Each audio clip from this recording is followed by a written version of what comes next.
Corner, presented by Jennifer. The Midnight Compass, Chapter 6, Hide and Seek, Part 3.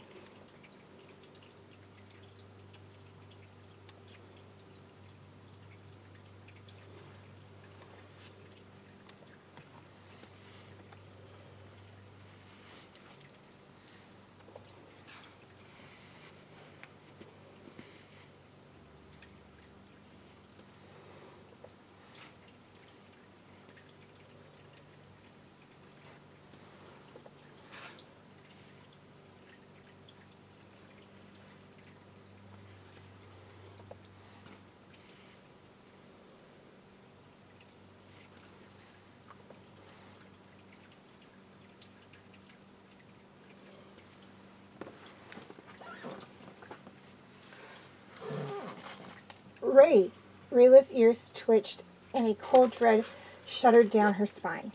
His voice, it was so afraid. Something terrible must have happened.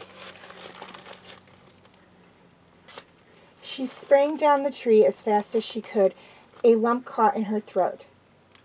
Callum was on his knees, falling forwards slowly and landing with a gentle thud in the grass, unmoving. Zim was there, lying on his back. Still.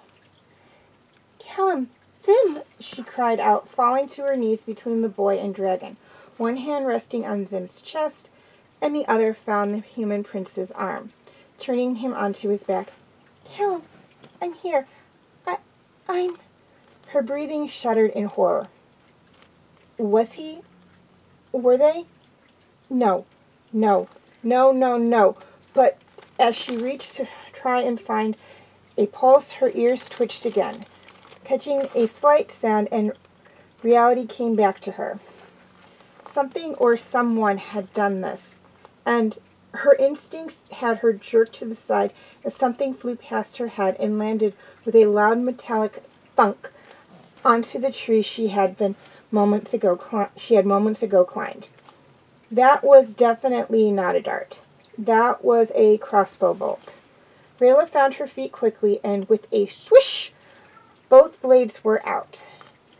She glowered at the bushes, teeth gritted and eyes narrow. "Come out and face me. Come out and fight me face to face instead of hiding in the bushes, you coward." There was no reply at first, but every muscle in Rayla's body tensed, ready for combat. Oh, whatever had done this to her boys would not get off lightly, she was certain of that. And then he rose, ever so slowly, a towering, muscular earthblood elf who must have been twice the size of Rayla. His hood was up, but even then she could make out his jagged features, his striking blue eyes. He sneered at her. Rayla's nose wrinkled, and she grimaced back at him.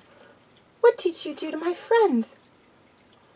"Oh, I wouldn't worry about them." His voice came out almost in a purr, but distorted, almost like a strangled animal.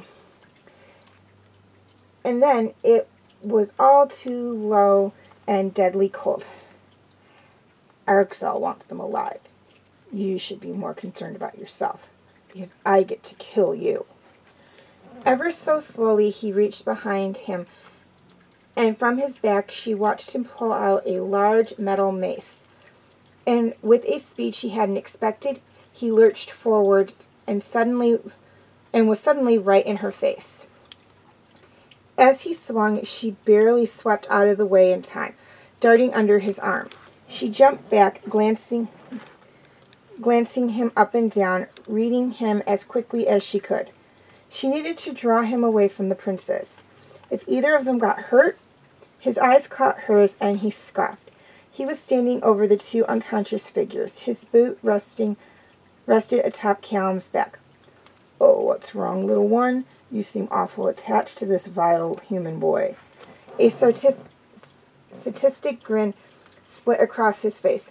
"They want him alive, but oh, it would be such a shame if something were to accidentally happen to him." He waved his mace over his head, and Rayla felt her stomach drop. "No, please don't," she tried to keep her voice from shaking. She couldn't attack him like this. If she disarmed him, he would drop the weapon on Callum, or if she lunged, he could easily crush the boy underfoot. So she stood there, holding her breath, waiting, trying desperately to think. If you have any ounce of honor, you'll fight me as I stand, not kill him while he's down. She watched his grin twitch, and slowly the mace lifted away, resting calmly against his shoulder. Then he stepped towards Rayla, pressing down his full weight on Callum as he stepped on the boy to amble closer. She recoiled as she heard a painful little whimper from the human and swallowed back the emotion clumping in her throat. I don't really do honor, but I'll admit it'll be more fun to squash you first. His lips pursed together and a cockiness exuberated from him.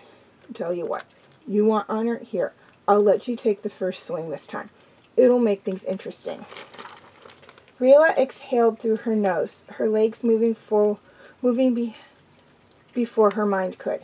She darted forward, anticipating the swing, fencing to the left, and she miscalculated.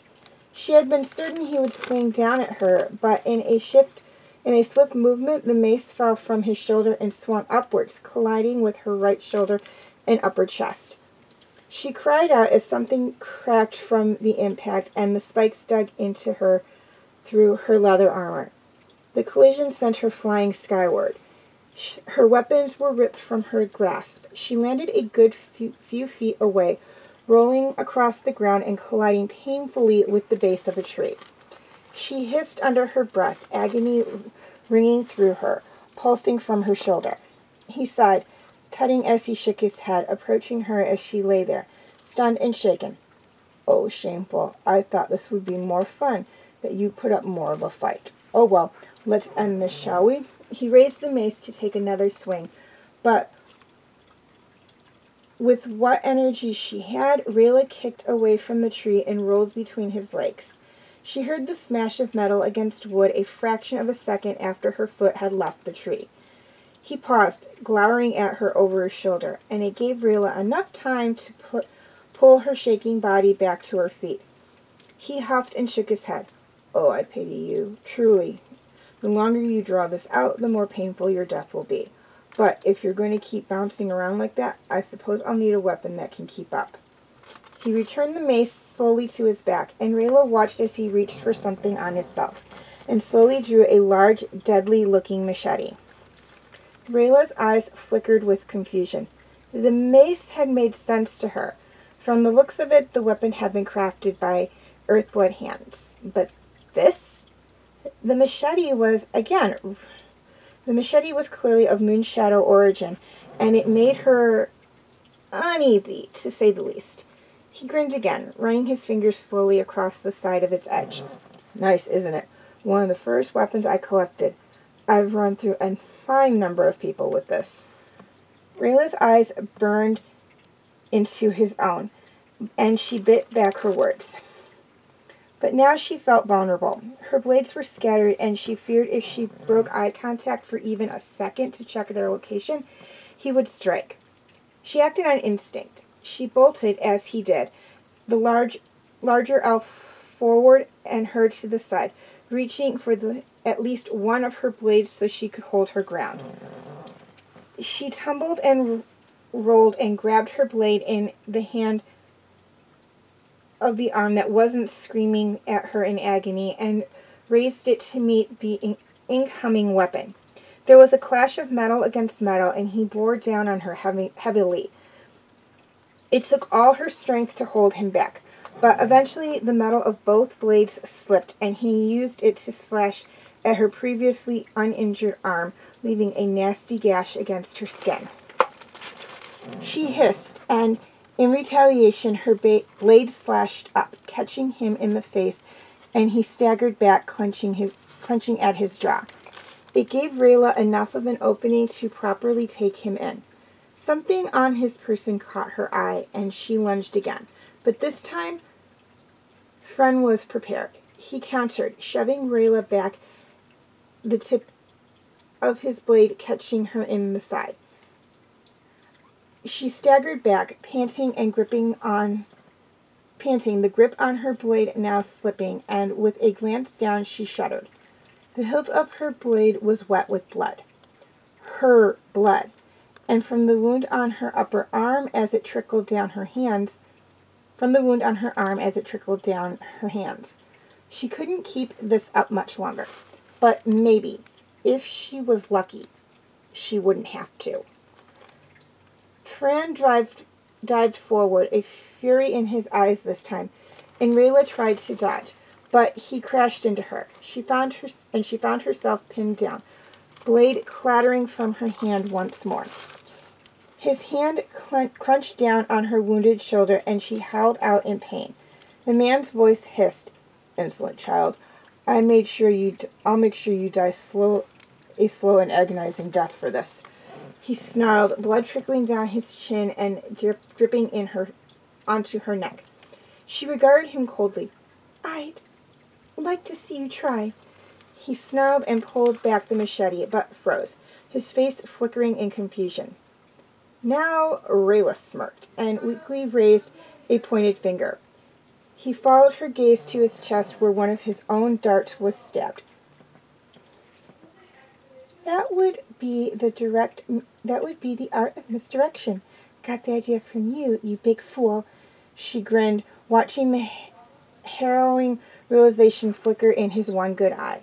She felt his hand on his shoulder tremble as his own weapon clanged to the floor beside her face. Life was precious, and Rayla would get to keep hers this day. But unfortunately, she was now stuck in a bit of a situation. As the giant fell, he collapsed on top of the girl, who let out a little muffled, pained oof. He was still awake, even if he couldn't move, and she could hear him growling lowly as she attempted to pull herself free. Her fingers scrambled for the purchase in the grass. When she did finally slip herself out, her eyes caught his again, furious, glaring daggers into her very heart and soul. She pulled a little cocky smile back at him before turning on her knees and pulling herself, exhausted and agonizingly, towards her blades. Once they were safely back in her possession, she stood, legs shaking, and she shuffled back towards her princes. The hunter had said they were alive, and yet a cold fear bit away at Rayla's insides as she approached. They were too still. If they were breathing, it was hardly at all. But they needed to get out of here, urgently, and put as much space between this man and them as she possibly could. So she slunk an arm around Callum's waist and hoisted him up on her shoulder, with some level of difficulty. Then, in the arm that was still ringing with excruciating pain, she scooped up the little dragon close to her chest. It was agony, but she steadied a shaky breath, and ran. She ran as fast as she could, sluggish and slow from the weight of her fallen companions, and bit back the pain ringing through her entire body now. Several times she nearly tripped, but the momentum carried her forwards, and despite the ache of her legs and the burning of her lungs, she didn't stop. She had no idea where she was or where she was going, but she had to get away and get somewhere safe, and make sure Callum and Zim were... They would be okay, right? That Alp had wanted them alive. But what if... She shook the thought from her mind, but instinctively the arm around the boy on her shoulder heaved him up as he slipped down, and she gave him a small squeeze, and against the protest of her ruined shoulder, she pulled Zim close so the little dragon's head flapped against her collarbone. The motion sent throbbing shockwaves through her, and yet Zim's soft little breast against her neck offered some small level of comfort, his eyelids flickering in his sleep. By the time she had collapsed to her knees, body shaking from exertion, the flickers of dusk were beginning to orange the western skies. The boy and dragon tumbled in a heap from her arms, and she coughed and hacked as she tried to fill her lungs, wiping the sweat from her brow with a weak, trembling arm. The young elf groaned, glancing around for anything they could use as a temporary shelter for now. Callum? Her voice cracked through shaking breaths, and she weakly pulled him onto his back. He was still completely limp, and she placed a hand against his chest to feel for him breathing.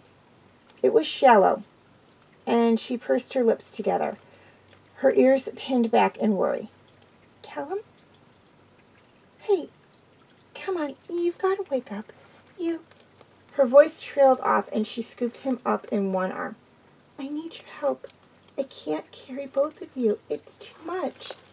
No response. She swallowed, shaking her head and ever so gently laying him back on the grass. Fine, be like that, you stubborn human, she whispered softly, brushing his fringe out of his eyes. It was then that she noticed the little stains streaming across his face from his eyes, and her heart sank. He'd been crying. Oh, Callum. She reached out and gently brushed her thumb across the water marks to wipe them away. Don't be scared. I've got you now, okay? Her attention then turned to the dragon lying on at his side. What about you, Sim? Are you going to help me out? The little dragon just lay there as still and laid just as still, and she reached over to give him a little scratch on top of his snout. Zim didn't respond either, and she sighed gently. She scooped the dragon up close and curled him up gently on Callum's chest, wrapping the boy's arms around the dragon supportively. Hold on, I've got you both. She braced herself as she scooped the boy up and carried him bridal style, as she could feel her arm trying to give way, but she fought it as she stood. I'm sorry, Callum, she whispered. I think I might be getting blood on your jacket. I'll wash it for you when I get the chance, all right? Even though there was no witty remark or soft reply, talking to him helped her somehow. You're fine, she could imagine him saying. You should be more worried about yourself. He'd try and dote on her the second he was awake. Of that she was sure. But right now, they both needed her to be strong. So she would be.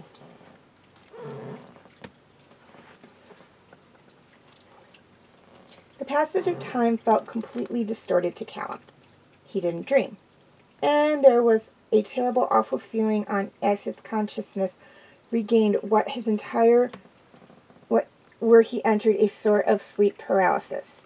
Everything was pitch black, and he couldn't move. He couldn't hear anything. Panic set in. Was he dead? Was this what it was like? Just empty nothingness and an inaudible inability to feel, to move, to see or hear? It terrified him.